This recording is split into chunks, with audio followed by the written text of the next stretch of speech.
அஸ்ஸலாமு அலைக்கும் வரஹ்மத்துல்லாஹி வபரகாத்துஹு. உங்கள் அனைவரின் மீதும் ஏக இறைவனின் சாந்தியும் சமாதானமும் உண்டாகட்டுமாக. சிந்தனைக்கு சில மணித்துளிகள். இந்த ஜவுளி கடை பரிதாபங்கள் அப்படின்னு நாம் எடுத்துக்கிட்டால் நிறைய விஷயங்கள் இருக்குது.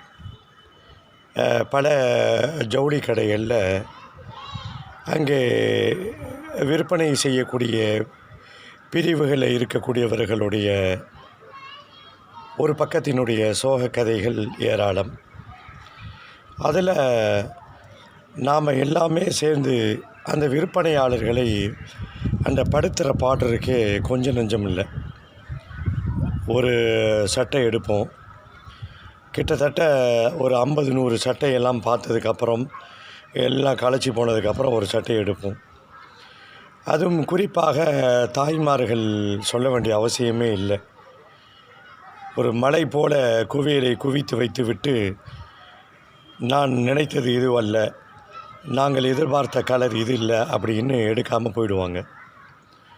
நீங்கள் யோசிக்கலாம், இது என்ன சம்பந்தமே இல்லாத ட்ரக்கில் வண்டி போயிட்டுருக்கேன்னு.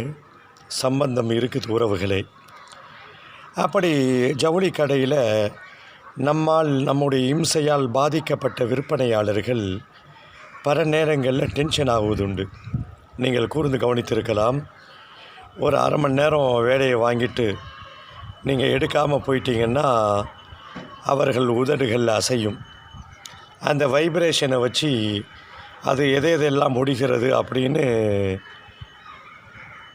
சிலர்கள் புரிந்து கொள்வார்கள். அப்போது சில முஸ்லீம் இளைஞர்கள் ஜவுளி கடையில் வேலை செய்யும் பொழுது தங்களுடைய அனுபவத்தை பகிர்ந்து கொண்டார்கள்.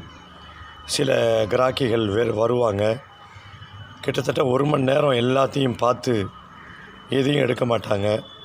ஆனால் கேள்வி நிறைய கேட்பாங்க, இது என்ன கிளாத்து, அது என்ன கிளாத்துன்னு. கடுமையான டென்ஷனில் நாங்கள் இருப்போம். இவர் சில பேர்கள் விற்பனையாளர்கள் இவங்க எடுக்க மாட்டாங்கன்னே தெரிஞ்சிருக்கும். ஏன்னா அடிக்கடி கடைக்கு வந்து கழிச்சு போட்டு போகிறது. அப்படி சிலர்கள் வந்து ஒரு அரை மணி நேரம் வேலையை வாங்கிட்டு இது என்ன கிளாத் அப்படின்னு கேட்பாங்க. எங்கள் கோபத்தில் இது கஃபன் கிளாத் அப்படின்னு சொல்லுவோம்.